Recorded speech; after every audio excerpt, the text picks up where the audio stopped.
Class 10 students 2025 class 10 board exams కి మీ strategies తో రెడీగా ఉన్నారా? And guys, first of all మీరు స్మార్ట్ వర్క్ చేయాలని ఫిక్స్ అయినా, హార్డ్ వర్క్ చేయాలని ఫిక్స్ అయినా కూడా the very most important point ఏంటంటే మీరు వెళ్ళబోయే బ్యాటిల్ ఫీల్డ్ ఎలాంటిది. సో దాంట్లో ఇంతకు ముందు ఎవరైనా పార్టిసిపేట్ చేశారా, వాళ్ళు ఎదుర్కొనే డిఫికల్టీస్ ఎలాంటివి, సో వాటన్నిటిని మనం కూడా ఫేస్ చేయాలంటే మనం ఏ రకంగా ప్రిపేర్ అయి ఉండాలి. ఇవన్నీ కూడా మనం బ్యాటిల్ ఫీల్డ్ లోకి ఎంటర్ అవ్వకన్నా ముందే బయట నుంచి చూసి మనం అనలైజ్ చేయాలి. So that is the most important ultimate goal of any strategy.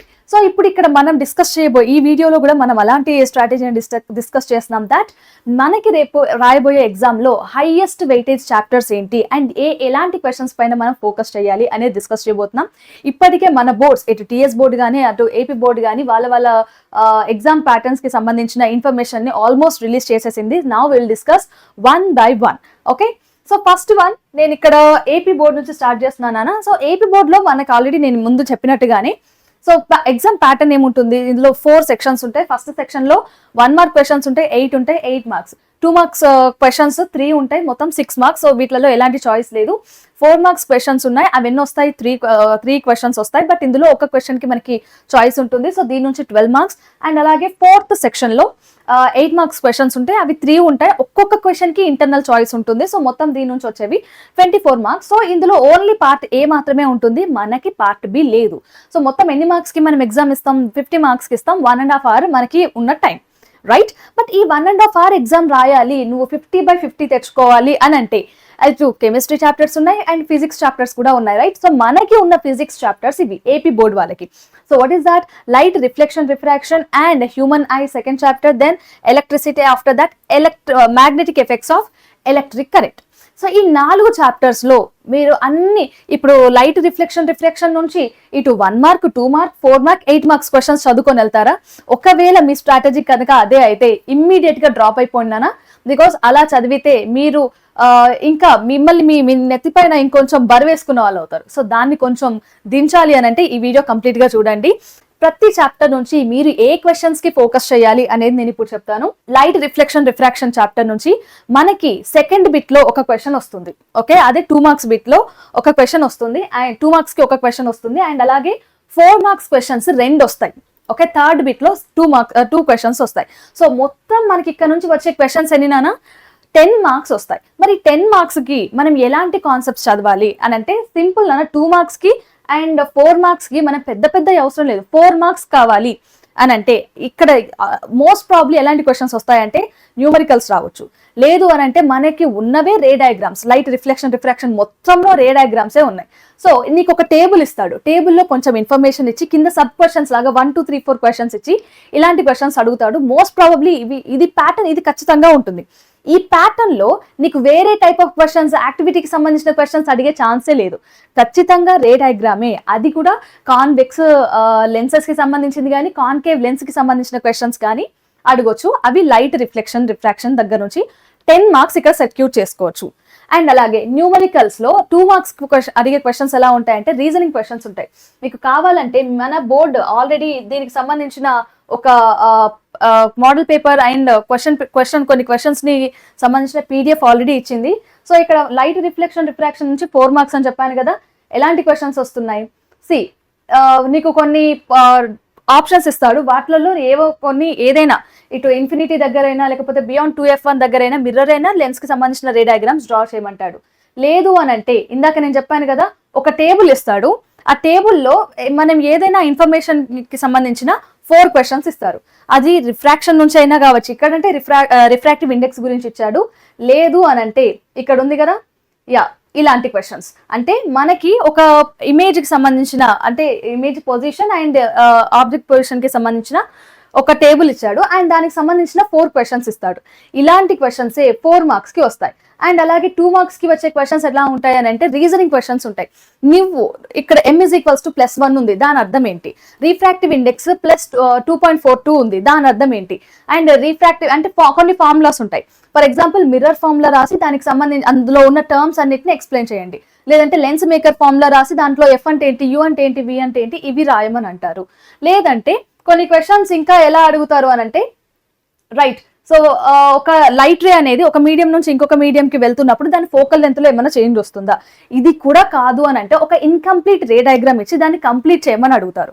So ఇవన్నీ కూడా ఇక్కడ నుంచి వస్తాయి. అండ్ దాని తర్వాత human I and colourful world. So దీని నుంచి ఎలాంటి క్వశ్చన్స్ వస్తాయి అని అంటే ఒక 1 మార్క్ క్వశ్చన్ వస్తుంది, ఫస్ట్ బిట్ లో ఒక క్వశ్చన్ ఉంటుంది. అండ్ అలాగే ఇంకా డైరెక్ట్ మళ్ళీ మనకి 8 మార్క్స్ క్వశ్చన్ వస్తుంది. హ్యూమన్ ఐ నుంచి మనం అసలు టెన్షన్ పడాల్సిన పనే లేదు. ఎలాంటి క్వశ్చన్స్ వస్తాయని అంటే defects of vision.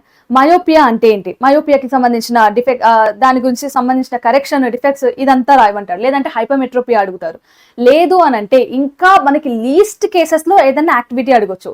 So dispersion activity ఉంది కదా, సో ఇలాంటి యాక్టివిటీస్ లీస్ట్ కేసులో అడుగుతారు. బట్ మోస్ట్ ప్రాబ్లీ వాళ్ళు అడిగేది ఓన్లీ డిఫెక్ట్స్ మాత్రమే అడుగుతారు.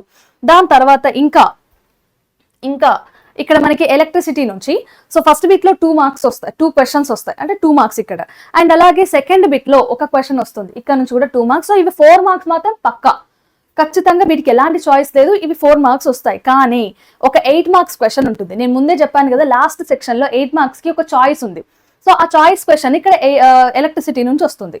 ఓకే, సో ఐదర్ మనకి పక్కాగా వచ్చే మార్క్స్ దీని నుంచి 4 మార్క్స్ వస్తాయి. లేదు నువ్వు లాంగ్ ఆన్సర్ క్వశ్చన్ కూడా అది వస్తుంది, ఖచ్చితంగా వస్తుంది, నువ్వు దాన్ని కూడా అటెంప్ట్ చేస్తే నీకు ఈ చాప్టర్ నుంచి 12 మార్క్స్ వస్తాయి. ఐదర్ ఇటు లైట్ రిఫ్రాక్షన్ అయిన హైయెస్ట్ వెయిటేజ్ చాప్టర్, దాని తర్వాత మళ్ళీ నెక్స్ట్ హైయెస్ట్ వెయిటేజ్ అని అంటే ఎలక్ట్రిసిటీ, ఇంక్లూడింగ్ నువ్వు చాయిస్ కూడా ఇంక్లూడ్ చేస్తే. మరి ఎలక్ట్రిసిటీ నుంచి ఎలాంటి క్వశ్చన్స్ వస్తాయి అని అంటే, సో దానికి ఇక్కడ నేను ఇందులో మొత్తం అన్ని సబ్జెక్ట్స్ ఉన్నాయి నాన్న, నేను దీనికి సంబంధించిన లింక్ ని కింద డిస్క్రిప్షన్ లో ప్లేస్ చేపిస్తాను. Okay, electric current, right. Electricity 8 marks question కి ఎలాంటి క్వశ్చన్స్ ఇచ్చారని అంటే following explain the following questions అని, ఎలక్ట్రిక్ కరెంట్, పొటెన్షియల్ డిఫరెన్స్, ఇలాంటి డెఫినేషన్స్ అడుగుతాడు. అండ్ మళ్ళీ నాన్న నువ్వు ఒక క్వశ్చన్ ఇచ్చాడు అని అంటే థర్డ్ లాస్ట్ బిట్ అని అంటే 15, 16, 17, 18 లేకపోతే 15, 16, 17 ఉంటాయి. సో వీటన్నిటిలో కూడా ఏ ఉంటుంది, బి ఉంటుంది, అంతేగాని ఒకటే క్వశ్చన్ ఇచ్చి దానికి 8 మార్క్స్ ఇచ్చేస్తాను అని అన్నారు. ఖచ్చితంగా దానికి ఏ, బి ఉంటుంది. అందులో సబ్ క్వశ్చన్స్ లాగా ఇలాంటి చిన్న చిన్న reduce the expression for parallel సర్క్యూటో లేకపోతే సిరీస్ సర్క్యూటో అని అంటారు. లేదంటే రెసిస్టెన్స్ మనకి ఏ ఫ్యాక్టర్స్ మీద డిపెండ్ అవుతుంది, ఇలాంటి క్వశ్చన్స్ 8 మార్క్స్ కి అడుగుతారు. దట్ టు సబ్ క్వశ్చన్స్ లాగా. అండ్ 2 మార్క్స్ క్వశ్చన్స్ కి అడగడానికి నంబర్ ఆఫ్ క్వశ్చన్స్ ఉన్నాయి. లైక్ మనకి ఇటు ఒక కొన్ని రెసిస్టర్స్ ఇచ్చి అవి ప్యారలల్ లో కనెక్ట్ చేస్తే వాటికి రిజల్టెంట్ రెసిస్టెన్స్ ఎంత, అండ్ లైక్ సిరీస్ లో కనెక్ట్ చేస్తే రిజల్టెంట్ రెసిస్టెన్స్ ఎంత, ఇలాంటి క్వశ్చన్స్. లేదంటే యూనిట్ డెఫినేషన్ ప్లస్ యూనిట్ సంబంధించిన క్వశ్చన్స్ అడుగుతారు. అండ్ అలాగే 1 మార్క్ క్వశ్చన్స్ అని అంటే ఎంత సింపుల్ క్వశ్చన్స్ అని అంటే సెల్ డయాగ్రామ్ డ్రా చేయండి, లేదంటే బ్యాటరీ డయాగ్రామ్ డ్రా చేయండి. ఆర్ ఎల్స్ ఇక్కడ నువ్వు తీసుకున్న డయాగ్రామ్ లో ఒకవేళ సిరీస్ లోనే ఎందుకు ఇంట్లో ఉన్న కనెక్షన్స్ అన్ని సిరీస్ లో ఉండవు, ప్యారలల్ లోనే ఎందుకు ఉంటాయి, ఇలాంటి రీజనింగ్ క్వశ్చన్స్ 1 మార్క్ 1 లైన్ లో మనం ఎక్స్ప్లెయిన్ చేయగలిగే క్వశ్చన్స్ ని ఇక్కడ ఇస్తారు, రైట్. అండ్ దాని తర్వాత మళ్ళీ magnetic effects of electric current, ఇక్కడ నుంచి ఓన్లీ 8 మార్క్స్ క్వశ్చన్స్. ఇది చాయిస్ ఉండొచ్చు, ఒకవేళ మీరు పిక్ చేసుకోవాలనుకుంటే చేసుకోవచ్చు, లేదనంటే చాయిస్కి వెళ్ళిపోవచ్చు. సో ఈ మ్యాగ్నెటిక్ ఎఫెక్ట్స్ నుంచి అడిగే క్వశ్చన్స్ ఎలా ఉంటాయి అని అంటే యాక్టివిటీ క్వశ్చన్స్ ఉంటాయి నాన్న. సోలనాయిడ్ ఉంది, సోలనాయిడ్ లో మ్యాగ్నెటిక్ ఫీల్డ్ అబ్జర్వ్ చేసే యాక్టివిటీ ఏంటి, లేదనంటే ఇక్కడ నువ్వు show that the current carrying conductor behaves like a magnet అని అంటాడు. మనకి నంబర్ ఆఫ్ యాక్టివిటీస్ ఉన్నాయి కాబట్టి వాటిలలో ఏదైనా అడగొచ్చు. ఇందులో 3 యాక్టివిటీస్, ఇటు స్ట్రైట్ వైర్ లో కరెంట్ ఎలా, స్ట్రైట్ వైర్ నుంచి కరెంట్ వెళ్తున్నప్పుడు ఫీల్డ్ ఎలా ఉంటుంది, సర్క్యులర్ కాయిల్ నుంచి, సోలనాయిడ్ నుంచి, ఈ 3 అయితే ఖచ్చితంగా చదవాలి. దాని తర్వాత magnetic force, okay, magnetic force అంటే ఏంటని అడగొచ్చు, దానికి సంబంధించిన యాక్టివిటీ ఉంది అది కూడా. అండ్ లాస్ట్ కి ఇంకా ఇంపార్టెంట్ క్వశ్చన్స్ అని అంటే జనరేటర్ అండ్ మోటార్, ఇవి 2 కూడా చాలా చాలా ఇంపార్టెంట్. అది అది ఎలక్ట్రోమాగ్నెటిజం లో దట్టు 8 మార్క్స్ అడుగుతున్నాడు కాబట్టి వీటన్నిటిని చదవండి, చాలా స్కోప్ ఉంది ఈ చాప్టర్ నుంచి అడగడానికి కూడా. సో ఇవన్నీ కూడా important for AP students class 10 కి సంబంధించిన ఇది weightage. And TS students, so మీకు కూడా ఇప్పటికి మన బోర్డ్ అయితే అఫీషియల్ గా ఎలాంటి బ్లూ ప్రింట్ ని మనకి రిలీజ్ చేయలేదు, బట్ వస్తుంది, ఆన్ ది వే, వచ్చే ఛాన్సెస్ ఉన్నాయి కొద్ది రోజుల్లోనే. బట్ అప్పటి వరకు మనం ఖాళీగా కూర్చోలేం కదా. సో దానికోసం మిమ్మల్ని మీరు ఇప్పటికి ఎలా ప్రిపేర్ చేసుకోండి అని అంటే, సో ప్రీవియస్ కొన్ని ఇయర్స్ పేపర్స్ ని అబ్జర్వ్ చేసినప్పుడు, సో 3 మార్క్ 3 క్వశ్చన్స్ ఇచ్చి అందులో ఒక్కొక్క దానికి 2 మార్క్స్ ఇస్తాడు. సో ఫస్ట్ బిట్ నుంచి మనకి పార్ట్ ఏ అండ్ బి ఉంటుంది కాబట్టి పార్ట్ ఏలో ఫస్ట్ బిట్ నుంచి 6 మార్క్స్ వస్తాయి, పార్ట్ ఏలో సెకండ్ బిట్ నుంచి మనకి 12 మార్క్స్ వస్తాయి. సో 3 క్వశ్చన్స్ ఉంటాయి, దాని నుంచి ఒక్కొక్క దానికి 4 మార్క్స్ ఉంటాయి.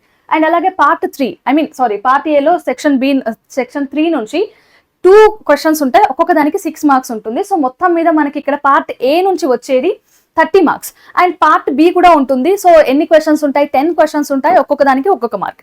సో వీటి నుంచి మనకు వచ్చే మార్క్స్ 10. సో మొత్తం కలిపితే 40 మార్క్స్ కి మనం ఎగ్జామ్ రాయబోతున్నాం. అండ్ 10 మార్క్స్ మనకి ఇంటర్నల్ మార్క్స్ ఎలాగో కలుస్తాయి. ఈ 40 మార్క్స్ ని మీరు అటెంప్ట్ చేయడానికి మీ దగ్గర ఉన్న టైం 1.5 hours. ఓకే, సో దీని నుంచి మనకి ఎన్ని చాప్టర్స్ ప్రిపేర్ అవ్వాలి, ఈ 40 మార్క్స్ ని మనం గెయిన్ చేసుకోవాలంటే 5 చాప్టర్స్ ఉన్నాయి నాన్న. Reflection of light at curved surfaces, అదే స్పెరికల్ మిర్రర్స్ గురించి, రిఫ్రాక్షన్ ఎట్ లెన్స్ గురించి, and human I, electric current, electromagnetism, ఇవన్నీ కూడా మనకి ఉన్న చాప్టర్స్ మనం చదివేసాం ఆల్రెడీ. బట్ వీటి నుంచి ఇప్పటికీ మనం ఫోకస్ చేయాల్సిన ఏ సెక్షన్ కి ఏ చాప్టర్స్ ని ఫోకస్ చేయాలి అని అంటే రిఫ్లెక్షన్ అండ్ రిఫ్రాక్షన్ నుంచి 2 మార్క్స్ క్వశ్చన్ అండ్ వీలైతే చాయిస్ కిందకి మనకి ఇందులో థర్డ్ బిట్ లో మనకి చాయిస్ ఉంటుందని, మిగిలిన ఏ బిట్ లో కూడా చాయిస్ లేదు. సో అక్కడ కావాలని అంటే ఇక్కడ రే డయాగ్రామ్స్ అడగొచ్చు. బట్ మోస్ట్ ప్రాబ్లీ మనకి 2 మార్క్స్ లో అంటే ఈ ఫస్ట్ బిట్ లో దీనికి సంబంధించిన క్వశ్చన్స్ అడుగుతారు, రీజనింగ్ క్వశ్చన్స్ అడుగుతారు. ఓకే, అండ్ దాని తర్వాత రీజనింగ్ అని అంటే ఇది ఇలా జరుగుతుంది ఎందుకు అనేవి. ఓకే, ఫోకల్ లెంత్ నువ్వు ఒక మీడియం నుంచి ఇంకొక మీడియంకి వెళ్ళేటప్పుడు అది రే బెండ్ అవుతుంది, ఎందుకు బెండ్ అవుతుంది అంటే వాళ్ళు ఆల్రెడీ స్టేట్మెంట్ ఇస్తారు, దానికి మనం రీజన్ ఇవ్వాలి. లేదంటే ఒక లైక్ వాట్ ఈస్ ఇట్ అంటే మన కాన్వెక్స్ లెన్స్ ఉంటుంది, కాన్వెక్స్ లెన్స్ ని నిలువుగా కానీ సగంగా కానీ వాళ్ళు షేడ్ చేస్తారు, ఇమేజ్ ఎలా ఫామ్ అవుతుంది అండ్ దాంట్లో వచ్చే చేంజెస్ ఏంటి, ఇలాంటి క్వశ్చన్స్ అడుగుతారు. ఓకే, లేదు అని అంటే ఇంకా డీప్ గా వెళ్ళాలంటే ఒక ఇన్కంప్లీట్ రే డయాగ్రామ్ ఇచ్చి దాన్ని కంప్లీట్ చేయమని అంటారు. రైట్, సో ఇవన్నీ కూడా ఇక్కడ నుంచి ఎక్స్పెక్ట్ చేయొచ్చు. అండ్ హ్యూమన్ ఐ నుంచి నేను ఇందాకే చెప్పాను కదా, ఐపీ వాళ్ళకి చెప్పినట్టుగానే మనకి డిఫెక్ట్స్ ఆఫ్ విజన్ ఉంది. డిఫెక్ట్స్ ఆఫ్ విజన్ అనేది చాలా చాలా ఇంపార్టెంట్. బట్ ఇక్కడ మొత్తం అడగడు. ఓకే, 8 మార్క్స్ కాబట్టి ఒకవేళ ఏబి అడగాలనుకుంటే మొత్తం అడిగితే ఒకటి డిఫెక్ట్ ఆఫ్ విజన్ అడుగుతారు, లేదు సగం సబ్ క్వశ్చన్స్ అడిగాడు అనుకోండి ఎలాంటి క్వశ్చన్స్ రావచ్చు. So what is dispersion and దాని అప్లికేషన్స్ ఏంటి, లేకపోతే reason for the blue colour of the sky, లేకపోతే రెయిన్బో ఎలా ఫామ్ అవుతుంది, ఇలాంటి క్వశ్చన్స్ హ్యూమన్ నుంచి అడిగే ఛాన్సెస్ ఉన్నాయి. అండ్ దెన్ ఎలక్ట్రిక్ కరెంట్ నుండి 8 మార్క్స్ క్వశ్చన్స్. నేను ఇందాకే చెప్పాను కదా యాక్టివిటీస్, ఓమ్స్ లా కానీ లేదంటే parallel circuit and series circuit లో మనకి డిరైవ్ చేయడం కానీ ఇలాంటి క్వశ్చన్స్ వస్తాయి. కిర్చాఫ్ లాస్ ఇది కూడా అడిగే ఛాన్స్ ఉంది. అండ్ దాని తర్వాత ఎలక్ట్రోమాగ్నెటిజం నుంచి 4 మార్క్స్ క్వశ్చన్స్ కి సేమ్ ఇందాక నేను చెప్పినట్టుగానే ఈ లైక్ యాక్టివిటీలో కన్క్లూజన్ ఏంటి, మీరు అబ్జర్వ్ చేసిన విషయాలు ఏంటి, పార్ట్ వైజ్ గా అడుగుతారు, ఏదైనా ఒక స్పెసిఫిక్ పార్ట్ని అడుగుతారు. Okay, so guys this is all about మన blueprints exam pattern and మనం ఫోకస్ చేయాల్సిన high weightage chapters. So weightage ప్రకారంగా ఇచ్చాను కాబట్టి మీరు నెక్స్ట్ టైం నుంచి ప్రిపేర్ అయ్యేటప్పుడు వీటిని ఫాలో అవ్వండి. అండ్ అలాగే నేను ఇందాక చూపెట్టిన PDF ఉంది కదా, సో దాని లింక్ ని నేను కింద డిస్క్రిప్షన్ లో ఇస్తాను. ఏపీ స్టూడెంట్స్ మీరు చదవచ్చు and of course TS students కూడా మనకి బ్లూ ప్రింట్స్ రిలీజ్ అయ్యేంత వరకు మనం కూడా ఫాలో అవ్వచ్చు. So guys will meet you in the next video with some more important points. Okay, we'll meet you tomorrow. మనం మళ్ళీ నెక్స్ట్ వీడియో కలుద్దాం with something interesting. Okay, so till then, bye guys.